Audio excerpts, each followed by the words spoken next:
Fala, família da Natação Criativa! Estamos presentes para mais um podcast e hoje um podcast internacional, direto dos Estados Unidos, com Raquel. Tudo bom, Raquel? Me fala seu nome, que senão eu não vou descobrir, não vou fazer a pronúncia. Qual é seu nome completo? Raquel Scarpelli. E hoje a gente está aqui para falar um pouquinho sobre essa diferença da natação dos Estados Unidos, natação no Brasil. Raquel já está, podemos dizer, há 2 décadas aqui? Mais ou menos, 19 anos, completou em maio. E queria saber como começou a sua história da natação. Sei que você foi nadadora lá do Alberto. Conta um pouquinho da sua história com a natação. Nasci numa família já onde a mãe nadadora e apaixonada pelo ensinamento da natação, quer dizer, a ideia dela era sempre ensinar a natação. Então, quando eu tinha 4 anos, ela construiu a primeira escola de natação. Quando eu tinha 7, ela construiu uma outra escola de natação, onde ela criou uma equipe, que era o Natação Iara Clube. Fez grandes atletas, eu treinei com ela até 17 anos, quando ela terminou a equipe, por falta de apoio da prefeitura, lógico, e daí eu fui nadar com o Alberto, claro. E fiquei sabendo até que essa academia está à venda lá em Porto Seguro. Essa é a academia de Porto Seguro, sim, minha academia de Porto Seguro está à venda. Essa foi a terceira academia que eu construí com a minha mãe em 1998, em Porto Seguro, Bahia. E como foi a sua trajetória para vir para os Estados Unidos? Eu sei que você não tinha esse planejamento nenhum, praticamente caiu aqui sem falar inglês. Sim, cheguei aqui sem falar nada de inglês, mas graças a Deus eu sempre tive o conhecimento da natação e o conhecimento do ensinar. Mas o que fez você vir? Como foi essa história? Como você chegou aqui? Onde você trabalhou? Conta um pouco sua trajetória aqui nos Estados Unidos. Deixei o Brasil por motivos maiores da minha vontade, por segurança da minha família. Acabei deixando o Brasil para trás. Cheguei aqui sem falar inglês, mas, de novo, sabendo de natação. Primeira coisa que eu fui ficar sócia de um clube, para poder nadar. E dali, o diretor do clube me conheceu e me contratou para trabalhar com natação, mesmo sem falar inglês direitinho. E depois de 9 meses eu peguei o lugar dele, porque ele foi embora e eu acabei sendo a nova diretora aquática do IMCA aqui em Ponte Vedra Beach. E quando você chega, acho que você tem um pouco de choque, né, com a metodologia brasileira, com a metodologia americana. O que você vê de diferente da nossa metodologia para a metodologia daqui? Nós, brasileiros, formadores na educação física, temos uma base de educação impressionantemente melhor. Nós trabalhamos com fundamentos da educação psicológica, motor, tudo junto. E a gente sabe como ensinar a natação. Aqui, eles têm grandes atletas, mas aquela idade dos 6 anos aos 8, 9, onde ele não é atleta, ele quer aprender a nadar os 4 estilos. Realmente, eles não têm essa base. É uma coisa que eu fiquei impressionada. Eu falei, como assim? Eu tô aqui nos Estados Unidos, não tem professor de natação? Eles são adolescentes, geralmente, que gostam de nadar, e os lugares contratam esses adolescentes para dar aulinha de natação. Então, quer dizer, a formação que nós temos no Brasil é linda. É assim, impressionante. Aqui foi uma coisa que me chocou muito, saber que não eram formados em nenhuma parte da educação para ser professor de natação. E para ser professor de natação aqui é um curso só de alguns meses, né? Na verdade, se você tem o teu certificado de salva-vidas, você pode dar aula de natação. Então, se eu sou brasileiro, quero vir para cá, qual que é o processo que eu faço para dar aula? Dependendo de onde você for, primeiro você tem que ter o Green Card, né? Você tem que fazer a certificação do CPR, First Aid, for Infant and Adults, e daí você já pode fazer a aplicação. Daí se você vai no IMCA, eles te dão um curso de 5 dias, e você está certificado para dar aula de natação. Então, em uma semana já estou lá dando aula. Sim, aulas lindas, nossa, maravilhosas. O mais difícil é o visto, tirando o visto. Tirando o visto, eu adoraria que tivesse essa visão, que eu tenho ex-atletas meus do Brasil que eu adoraria trazer para cá, para dar aula, né? Para ter uma aula boa, uma aula de qualidade. Mas eles não veem a profissão do professor de natação como uma categoria em falta, como engenheiro. Eles não veem isso. Então, é realmente uma coisa que me parte o coração. E também tem o lance da segurança aquática, que eles fazem um processo, entre aspas, não sei se a gente pode dizer forçado, né? Que chega a criança a chorar, Eu queria que você também falasse como foi quando você teve contato com esse contato dessa metodologia lá para os pequenos, né, dessa segurança aquática. Então, eles começam com a criança de 6 meses, eles geralmente são aulas de 10 minutos, joga a criança na água e você induz ela a rolar, até ela conseguir rolar e ficar flutuando. O curso geralmente são 2 semanas e é todo dia com essa criança. Eu vi resultados onde a criança consegue fazer, ela até faz, conseguiu, passou lá, chorou muito, fica, né, meio com medo da água depois disso. Mas depois que eles fazem esse curso, ganham lá o certificado, a criança tem nem 1 ano de idade, né? Passa 1 ano e os pais acham que aquela criança sabe nadar. Ela esqueceu tudo e se recusa a entrar na água, de tanto trauma que eles ficaram. Então a gente vê os 2 casos. Lá, vê crianças que dali desenvolvem a natação e não tem medo se os pais mantêm o contato com a água, né? Eu não sou extremamente a favor essa forçar. Eu acho que criança de 6 meses tinha que estar com os pais, brincando, aprendendo a lidar com a água, porque eu não sei como é que uma criança de 6 meses vai sozinha cair na piscina e morrer afogada. Quer dizer, é muito triste isso, mas eles fazem esse processo rir, dá certo para algumas crianças deixa um pouco de trauma e demora mais para aprender a nadar no futuro. Então a gente pode dizer que é uma segurança aquática, ela praticamente não vai querer mais ver piscina, então não vai entrar na piscina, então ela não vai morrer afogada. Exatamente. Temos casos assim, não vamos falar que são todos, mas existem os 2 casos. A criança nunca mais quer ver a piscina. Mas como eu, no caso, moro em Flórida, você tem uma piscina em cada esquina. Então, a segurança aqui, a morte de afogamento na Flórida ainda é o número 1 do mundo, nos casos de criança abaixo de 5 anos. E eu queria que dissesse também um pouco sobre a parte do profissional de natação. Ou aqui a gente tem a área dos clubes, né? A gente tem a área, você dá aula particular. Quais são os valores que o professor consegue receber aqui nos Estados Unidos? Quais são os valores médios? Se você vai ser contratado por uma academia, os valores eram pagos até o ano passado, $12 a hora. Houve uma falta de professores, hoje em dia começa com 15. De 15 a $25 a hora aula, para ser contratado numa escola. A aula particular vai depender onde você mora, a qualidade de ensino que você tem, o tanto de conhecimento que você tem. Varia de $30 por 30 minutos de aula a $75 por meia hora de aula.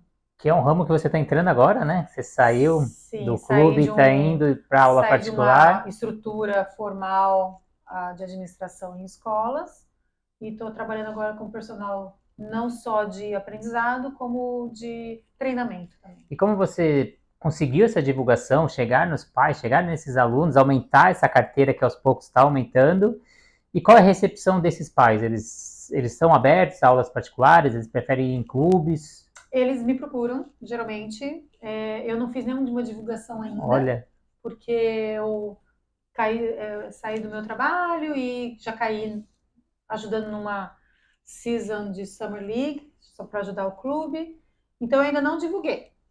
Mas como eu estou aqui há 19 anos, a maioria das pessoas me conhecem. Me conhecem pela natação. Então eu já trabalhei no IMCA, já trabalhei no Episcopal, no Loggerhead, trabalhei no Planet Swim. Então, todo mundo que está envolvido com natação me conhece de alguma forma. Sim, eu vou tentar divulgar futuramente. Quando você chega, você começa a ministrar, você sente que quando você introduz a metodologia, que praticamente você trouxe a metodologia do Brasil para cá, como você sente a recepção dos outros professores, dos pais, da coordenação? Como eu era responsável pelo treinamento de novos professores no lugar onde eu trabalhava, eu vi a dificuldade deles entenderem o que é o ensinar a natação. Demorava mais ou menos 3 a 4 meses para esse novo professor começar a entender, começar a dar uma aula que eu considerava, eu posso sair da beira da piscina agora, eu estou confiando nessa aula. E os pais veem isso. Então, eles estão muito felizes com essa metodologia que eu trouxe do Brasil, trouxe da minha mãe, da minha faculdade, da minha experiência. Eles ficam felizes, eles veem a diferença. Eles sabem assim, nossa, meu filho está aprendendo a respirar de lado. Nossa, ele conseguiu ficar na posição de costas. Então, eles ficam muito felizes com o resultado.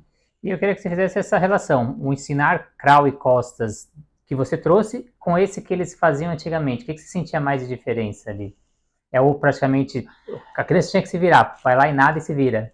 Ela nada se você é nadador ou você é professor.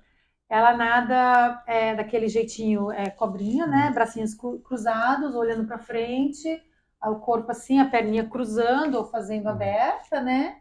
E no costas afundando, né? Então, a partir do momento que eu tenho trabalhado, a primeira coisa é a posição de corpo, uma posição de perna correta, a compreensão aqui eu chamo de body alignment, né? Que é a posição de corpo. A partir dessa posição de corpo forte, eu introduzo a braçada e depois que eu introduzo a respiração.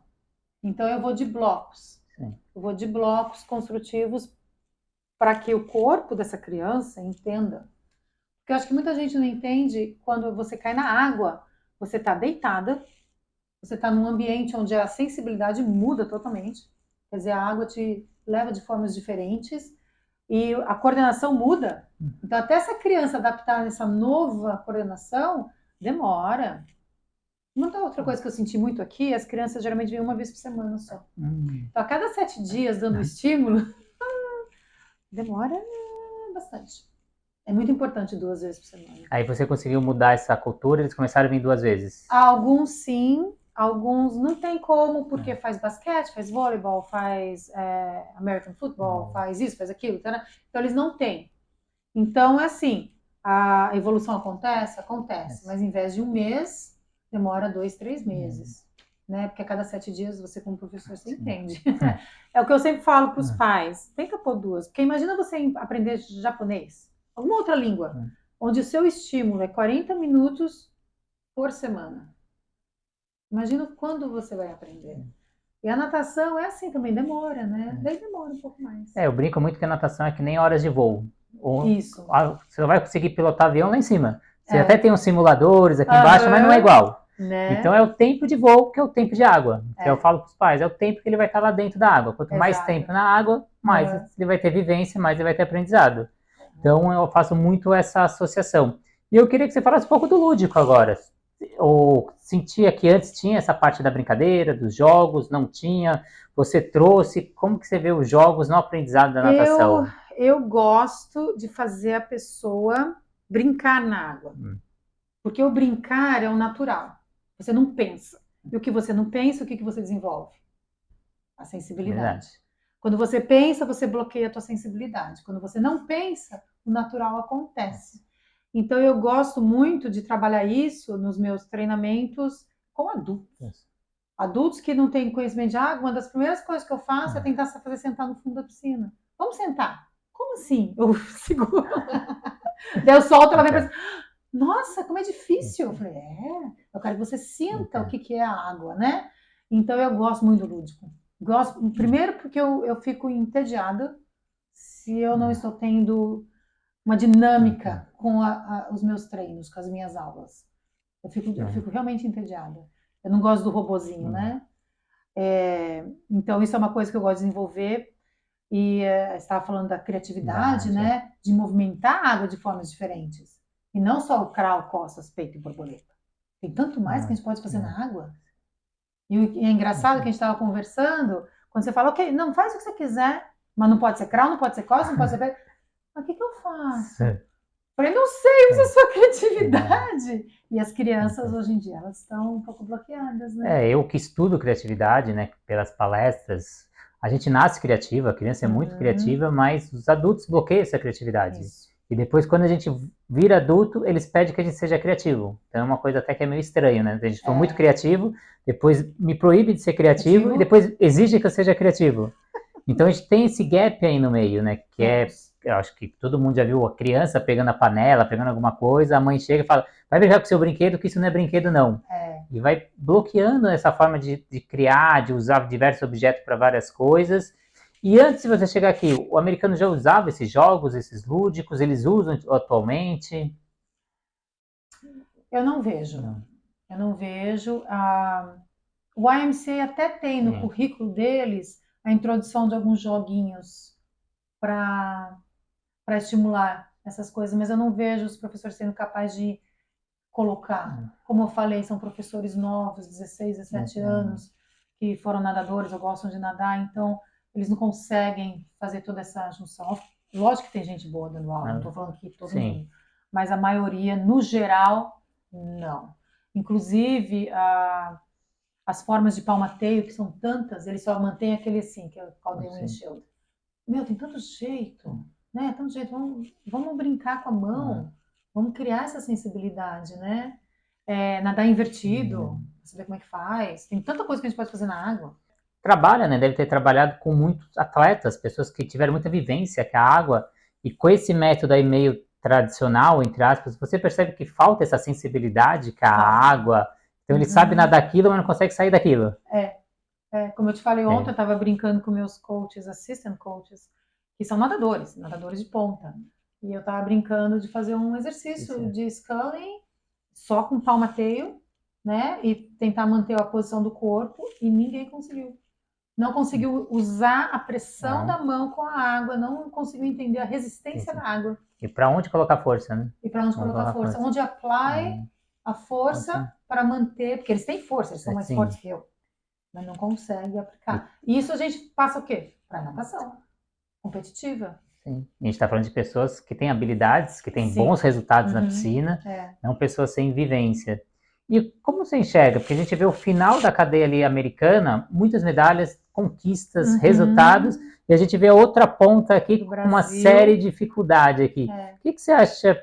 Por que a gente consegue ter tantos americanos campeões se esse começo ali é tão difícil? A gente perde alunos por trauma, não querem mais para natação. Agora eu vou na minha experiência como coach no Brasil. Tinha alunos de ponta em Porto Seguro, a gente conseguiu fazer milagre numa cidade que na época tinha 40 mil habitantes, uma cidade simples, não é uma cidade extremamente rica. Conseguimos fazer nadadores excelentes, um campeonato, batemos recordes baianos do medley na categoria, 3 categorias seguidas, excelentes. Quando fizeram 17 anos, o que aconteceu? Tem que trabalhar, tem que ir para a faculdade. Tem que ter escolha. A maior diferença dos Estados Unidos para o Brasil é a falta de oportunidade para quem não tem dinheiro e o pai não manda aqui para fazer o high school no bolso, fazer o college em algum lugar. Vai fazer o quê? Você, o quê? Eu quero ser advogado ou vou ser nadador até os 22 e daí se não der certo, né, eu perdi esses 4 anos. Eles param. Quer dizer, é triste a realidade do Brasil, enquanto o sistema educacional do Brasil não mudar e der esse apoio, a natação brasileira não vai desenvolver. Vai ser um caso aqui, um caso ali, mas não vai desenvolver. Me parte o coração. Uma das minhas nadadoras, Mariana Figueiredo Santos, gente, essa menina acabou parando por falta de oportunidade. E então, o que você enxerga além disso também? O que falta ali para a natação brasileira também? Fora essa parte da educação. Eu acho que nós temos excelentes nadadores até o infantil. Você vê os resultados.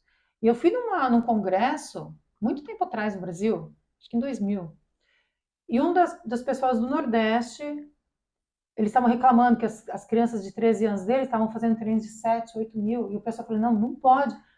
Eu vou fazer mesmo, vai ganhar porque vai parar de nadar mesmo, vai começar a namorar, vai começar a ter outros interesses, não vai continuar, deixa eu fazer ela campeã como infantil. Ela não vai continuar a nadar, é a minha experiência, é a minha realidade.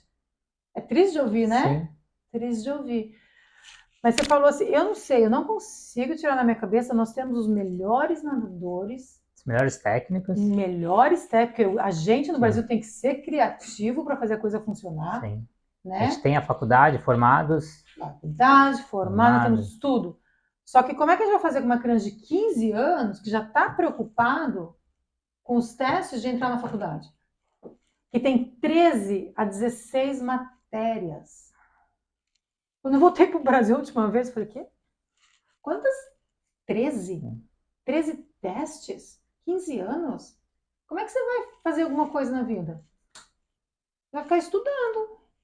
Entendeu? Você não tem como competir. Eu acho que a natação brasileira, o esporte em geral no Brasil, não vai para frente a partir de uma certa idade. Não é por falta de excelentes técnicos, boas piscinas, boa equipe. É a partir dos 15, 16 anos que a coisa não acontece. Qual é a sua opinião? A minha opinião, acho que falta um pouco de oportunidade na natação, então não são todos, então 25% das crianças não sabem nadar, por exemplo. Certo. Então a gente precisaria ter mais locais, mais oportunidade. Uhum. E o outro, as pessoas que se destacam às vezes não tem para onde ir. Então a gente tem poucos Certo. clubes, então vai ser tipo Assim, falar então. de Minas, Pinheiros, mas mesmo assim o número de militantes cada vez está reduzindo mais. Então se a gente pegar antigamente os melhores nadadores vinham do interior. Então eles tinham acesso aí para o Pinheiros, eles tinham acesso de para o Minas Tênis Clube, para um Flamengo, um Corinthians, só que agora está diminuindo, cada vez é mais o associado nadar e menos militante. Daí você acaba com a equipe.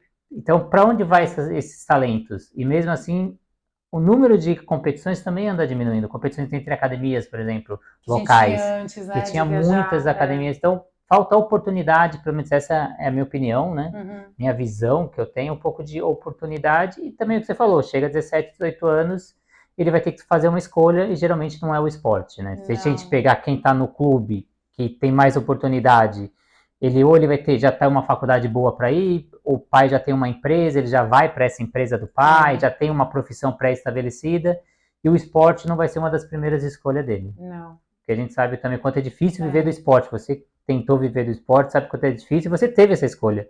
Chegou um momento que você teve que escolher entre o esporte e um pouco da sua carreira, a sua vida, e você teve que escolher a sua vida, não porque você não gostava do esporte, ou não gostava da natação, ou porque não tinha resultado. Porque você teve que escolher. Teve que escolher, exatamente. Mas você tem razão, os clubes que poderiam estar segurando, por isso que nesse aspecto o órgão público poderia dar uma forcinha, né? Que falta. Que a gente pegar a China, que foi um crescimento na última década, ela investiu na parte da educação, na escola. Então, incentivou o esporte escolar, que dali pegava os grandes talentos para lá. Então, falta esse investimento um pouco também da parte pública. Falta, com certeza. E aqui nos Estados Unidos, como você vê a categoria? Quem pratica mais natação? É infantil? É adolescente? É adulto? Ou tem alguns gaps? Chega na adolescência ele desiste? Porque lá no Brasil, a gente, quando sai da iniciação pro aperfeiçoamento, a gente perde 70% desse público. Então, teve um estudo, foram 39 mil crianças, eu acho, que deixaram de nadar quando saíram da iniciação para o aperfeiçoamento, porque a natação não está sendo entregue o que ele quer. Então, o adolescente hoje é outra, a criança é outra, e eu enxergo que ainda falta alguns gaps ali para a gente fazer essa... e eles vão para outro esporte que é mais legal, futebol, vôlei. Eu acho que quando chega nos 13, 14 anos, a criança, ou ela continua nadando só por lazer, ou ela vai para uma equipe competitiva, ou ela vai tentar outro esporte. Então, geralmente, ela vai tentar outro esporte. Então, chega uma certa idade que se você já aprendeu a nadar os 4 estilos, você já fez, você tinha que fazer natação, mas eu não quero ser atleta, eu acho que daí eu paro, né? Acho que eles param. Agora, aqui também, aqui eles param. Aqui também. E eu, na verdade, tem pais que vêm falar, eu devo forçar. Eu falei, não, você detesta estar na água? Não. Entendeu? Aprendeu os 4 estilos? Tá nadando forte? Só make sure, antes do verão, make sure você dá uma reforçada para a criança seja forte, porque ela perde, né? 6 meses sem nadar, perde. Então, esse gap, eu acho que vai existir, existe aqui também. O que eu percebo da minha vivência, hoje o maior número de alunos particular que eu tenho são adolescentes, porque geralmente são pais que vêm e falam, ele não quer mais fazer natação, ele não gosta, mas eu não quero que ele pare. É importante que ele continue, ou para qualidade de vida, ou ele está começando a engordar. E aí eu entrego uma natação um pouquinho diferente, né? Uma coisa simples, por exemplo, que eu faço muito, eles escolherem a playlist da aula, das músicas que vai tocar. Mas é uma coisa que você fala, mas 80% ele tá com a cabeça dentro da água, ele não ouve. Mas faz a comunicação, né? Mas nessa faixa etária eles precisam de pertencimento, eles estão saindo do pai, então eles começam a sair dessa figura pai e mãe, e eles precisam achar grupos, e através da música eles acham grupos. Então ele vir falar que ele gosta dessa música, e outra adolescente fala, você gosta? Eu também gosto, não sei o quê, e eles começam a se achar por grupos. Legal. Então são pequenas estratégias que você faz o mundo da natação e para o mundo do adolescente, que eu acho que falta um pouco, né? Então, a gente entregar o que o adolescente quer, não só a água, mas também o ambiente, a estrutura, eles gostam de competições, trazer jogos que envolvam competições entre eles, gostam de charadas, então, e era além da natação, né? Por isso a natação criativa. O pertencimento, né? E aqui, criança e adulto, como que é o trabalho? Eu sei que você também comentou que tem muito triatlon, aqui também é forte, né? Muito triatlon. Uma outra coisa que também não tem é aula de natação para adulto. Né? A gente não conseguia, no lugar que eu trabalhava, não conseguia formar grupos de adulto para nadar. Não conseguia, porque se eles não aprendem, eles têm vergonha. né? E o adolescente também, se ele não Não. aprendeu, ele tem vergonha, porque tem muita criança perto olhando, sabe? Então, a gente tem bastante triatleta, sim. Triatleta, assim, que tá aprendendo a nadar, tá tentando sobreviver, aquele natação de atleta, né? Que eu tenho alguns particulares, onde a gente trabalha técnica e melhorar a qualidade de nado deles. Mas, que nem no Brasil, que eu vou falar mais de São Paulo, né? Que se o horário de 8 da noite é cheio de adulto fazendo aula de natação. Aqui não existe isso. Então a gente pode dizer que eles estão aprendendo, aí a gente tem uma bifurcação. Quem tem habilidade continua, vai treinando, vai para as equipes. Esse que não teve habilidade não volta mais. Então ele vai ter vergonha de ser adulto, ele não vai virar triatleta, ele praticamente vai para outro esporte. E esse público aqui que parou, depois ele vem para o triatlon. Ou para algum esporte de rendimento. Ou águas aí. abertas, alguma coisa assim. Então, Raquel, eu queria agradecer muito a sua presença, agradecer muito. Queria também que você falasse no finalzinho aí seus contatos, para quem quiser te procurar. Falar um pouquinho também lá da Academia de Porto Seguro, que você está querendo um espaço super bom ali, que você não está conseguindo mais manter por essa distância, né? Eu tenho um espaço maravilhoso, essa academia que eu montei com a minha mãe. É uma piscina de 25 metros, toda oficial, 6 raias. Tem uma área de ginástica, tem o vestiário para feminino e masculino, tem arquibancada. E a gente está vendendo porque eu não estou voltando para o Brasil tão cedo. Infelizmente. E suas redes sociais, para quem quiser te achar, tirar dúvidas? Você pode me encontrar... Ou deixa a mensagem aqui embaixo na entrevista, nos comentários. Eu vou pensar aqui, assim. Onde me encontra? Facebook? Facebook, Instagram? Instagram, né? Instagram. É Scarpelli Raquel, do Instagram. Mas meu nome é Raquel Scarpelli. Sabe que eu não sei? Eu nunca indico para ninguém, as pessoas que me procuram, as pessoas que vêm. Então, como eu parei agora do meu trabalho de full time, eu realmente entrei de uma coisa para outra tão rápida que eu não tive tempo de parar, de trabalhar nessa parte de divulgação ainda. E você agora está mudando de cidade, né? Indo para a área mais litorânea, né? Então, sim, novo ciclo, nova vida. Sim, estou mais pertinho da praia. Agora eu posso ir de bicicleta para a praia. E nadar no mar, né? Nadar no mar e dar meus treinos no mar também para triatleta, né? Posso levar eles no mar, que é o verdadeiro natação para triatleta, né? Que precisa nadar no mar. Então, muito obrigado pela presença. Até a próxima entrevista. Para quem não segue o canal da Natação Criativa, siga, para poder fortalecer e auxiliar a gente. Deixe sua mensagem aqui nos comentários que a Raquel responde. Qualquer dúvida sobre natação nos Estados Unidos, como vir para os Estados Unidos, a gente tenta auxiliar todo mundo. Então, muito obrigado mais uma vez, Raquel. Obrigada, gente. E até a próxima entrevista.